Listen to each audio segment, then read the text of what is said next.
Hey YouTubers, I'm in front of the camera, check that. So today we're going to be starting an experimental brew. Oh yeah. So don't exactly know how this is going to turn out, but it should be interesting either way.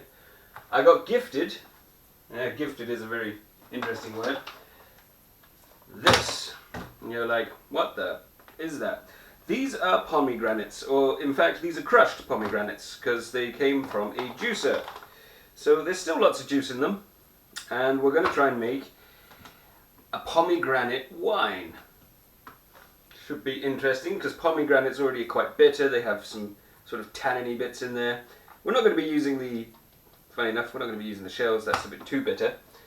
But I need space in my freezer because I bought lots of stuff, so out these come. So to make things, mix things up a bit, you know, why not? It's this thing should be rather interesting. So we got some sugar, we got some grape juice, we got some pomegranate. Oh yeah, got little bits everywhere. So in total this was £2.45. Obviously some universal wine yeast. Oh yeah. And some yeast nutrient. I know, you never see me use yeast nutrient. Mainly because in a lot of stuff you don't really need it. But in this case, we'll see. It'll give it, hopefully, a good fermentation. Because I'm not entirely sure what's in the pomegranates. Novel. A clear mixing bowl. Oh yeah, a clear. We dump our stuff and add some hot water. And let's hope that it all fits. And the idea is once this thaws out a little bit, we can pull out the skins away from the away from everything. So just put that load in. Hello. Hello. Water already, and this will help in the thawing process. And in we go, some lovely water. Yes. Just like so. And let's get some of this crud off. And as we go through, just, yeah. As you can tell, there's a bit of the skin which has come off. We've taken all the pulp off. And we're going to take it out. It's going to be a bit of a messy job, but it's free. Oh, the pomegranates were free. And if you juice your own pomegranates and you've got all this pulp, instead of just composting it, we can see what you can do with it.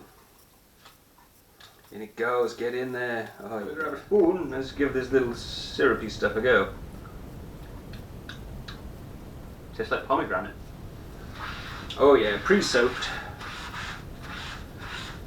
From the first time I cleaned this worktop. So, now we've got to the point where we've got our pulp. Yummy, yummy. So we've got two methods that we can do. We can either leave this to steep like a tea for a couple of days, but that doesn't go for me. I did a batch of peach wine which went bad.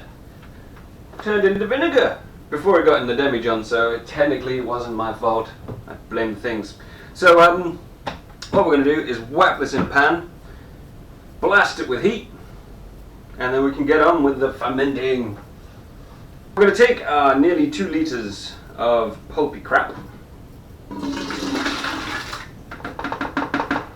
pop it in,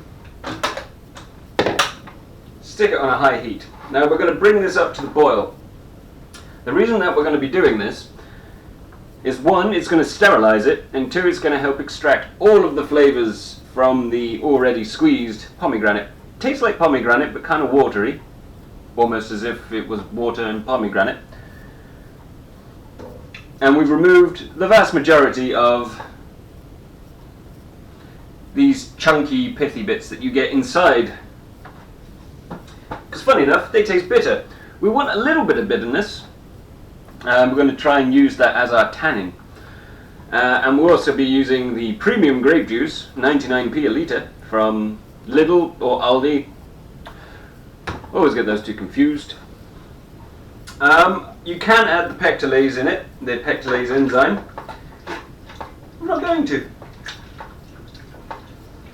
since I spill it all over myself, I'm not going to do that, mainly because I've used the pectolase in a couple of my other videos, and I said you don't have to use it, but I am. So for this batch, I'm not going to use it. And it may be a bit cloudy, but it won't affect the flavour or the taste. It will just, look cloudy. C'est la vie. So, I'm going to have a cup of coffee and we'll be back once this has reached up to temperature. So, after a little bit of vaping, gotta love a bit of vaping, and a bit of heat, this has now come to a very hot boil. So, it is time to strain it. So, I got myself a colander. It's actually part of my vegetable steamer, but it does the same thing. And it's now a good boil. Yeah. Scum, scum, scum.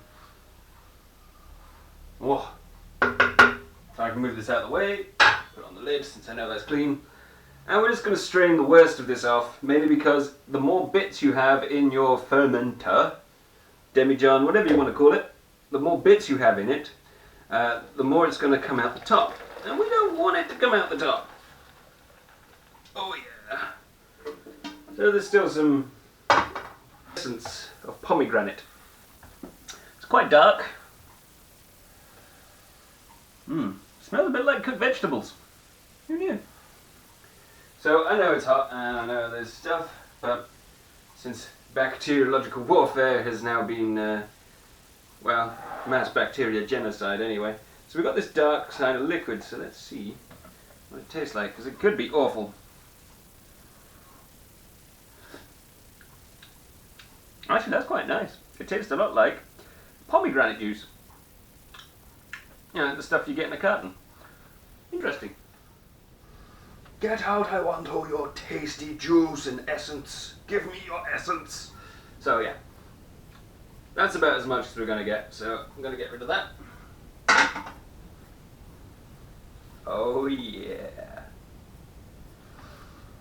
So since this is an experiment, don't exactly know how much sugar I'm going to be adding in. It's not like a normal one where I know what's going to happen. So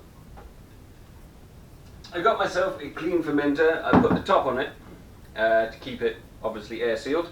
If you go to the top of the screen, if you don't know how I sanitize my stuff, it's up at the top and it will be awesome. So pause it, open it in a new tab, see that, and then come back.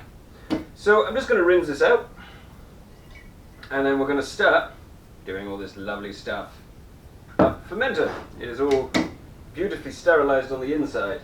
Now I know you can use star san. I'm going to move and grab my clean funnel, if I can get it out in between the coffee. So I know you can use star san and other sanitizing products, but I've actually had a few failures using that method, so that's why I used bleach and washing up liquid. Pretty much nothing survives. So, I suppose. Oh yeah. So I'm going to get my juice, because I cooled some in the freezer. Just to cool it, just a little bit, mainly because this is boiled, this is not. So we can open she up. He says, where did I put my scissors? There they are. Here are the scissors of doom. And we're going to start by putting a litre of the lovely jus in.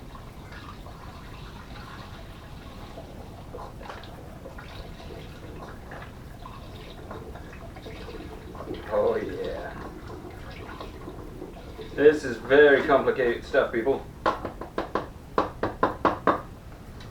That's 1 litre of that in. And it is chilled. Now we've got our hot. Yeah, it's actually quite hot. It's making the plastic slightly. Watch out for splashback. And there is a few little chunks in there. You could filter it some more through a muslin cloth or whatever, but why not? That's 2 litres-ish.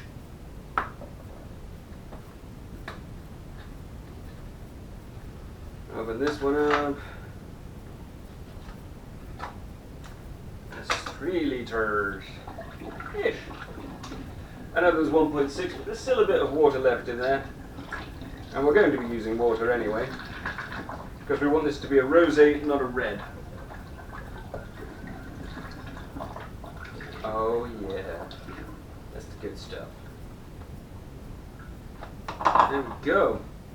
So we've got our 2 liters of grape juice, our pomegranate, which is also in here, a couple of little bits.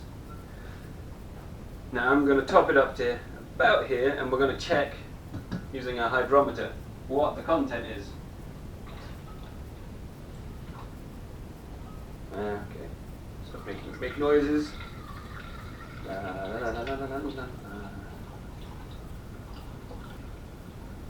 we're going to stop it right about there. And that's because we may have to add some sugar in. It really depends on what the hydrometer says. Funny enough, because I've added in cold water, this is nice and cool now, and it's almost perfect. So we'll sort out the sugar first. Rinse this off.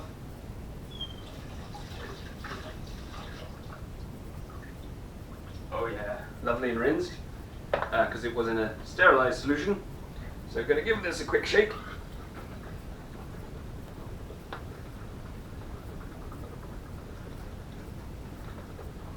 Like so. It adds oxygen in, which the yeast needs to start off with, and oh, it's not bad actually. Surprise, surprise. What was I going to say? Oh yeah, this. It was in a bleachy solution. So we'll just pop this in and we'll see what it says. Ooh. Well, it's currently measuring about 5%. And that's okay, we can just ferment it at 5%, but who wants to do that? So, before we're going to start, before we the yeasty stuff, got ourselves some granulated sugar. And approximately 500 grams is going to add 6%, so it should come out at 11%. Hopefully. So, there are many ways to do this. I could take some out, heat it up, heat up the liquid and then dissolve the sugar in, but this is homebrew wild and cheap. Got to do some homebrew trickery. Oh yeah. Whoop. And got to, make sure everything's coated in sugar. A nice frosting, because that's not going to be irritating to clean up. Yeah. And fill it up to about there, which is about 300 grams. So just right to the top. Oh, that's not gonna. There we go. That's approximately half a kilo, which we're going to find out shortly anyway.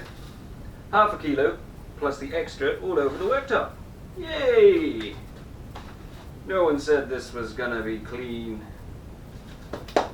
Sticky hands already, so I'm going to have some coffee. So, as you can tell, there is our sugar in the bottom here, and this is nearly all filled up. Fortunately, we strained off all of the bits of pomegranate pulp. There's a couple, but it's mainly gone.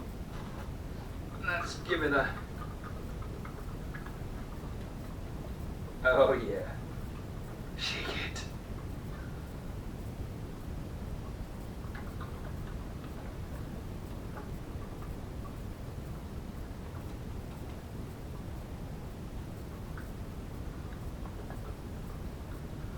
And this is just to mix in all of the sugars, hopefully. So we'll let this settle for a minute and see how much sugar is left. Probably quite a lot. And then we'll give it another shake. Oh, there's less than I thought. Still a bit more than I would like. You don't have to do this because the yeast will, eat the sugars, but let's face it. It's fun shaking big bottles of liquid. And this is a different way, because normally I do it properly. But it just goes to show how easy homebrew can be made. And this is an experiment, so I'm not so worried if it tastes like the devil's butt crack. Should be nice though. Grape juice, good. Pomegranate, good. Water, good. Alcohol, good. I just think we're oxygenating it.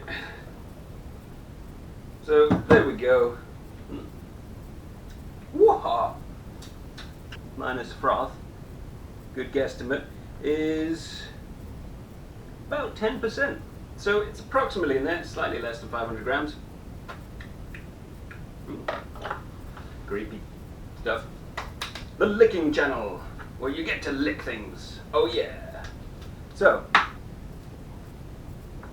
we've got ourselves our yeast nutrient, and a teaspoon, and you can follow. You can follow the directions on it, which is basically 1 teaspoon. It says 1 rounded teaspoon. Use the old-fashioned hand funnel. Get in there. There we go. That's the good stuff. Per 1 gallon. Obviously, if your recipe calls for more, blah blah blah blah. But for this particular one, 1 teaspoon should be more than enough. Give it another shake around.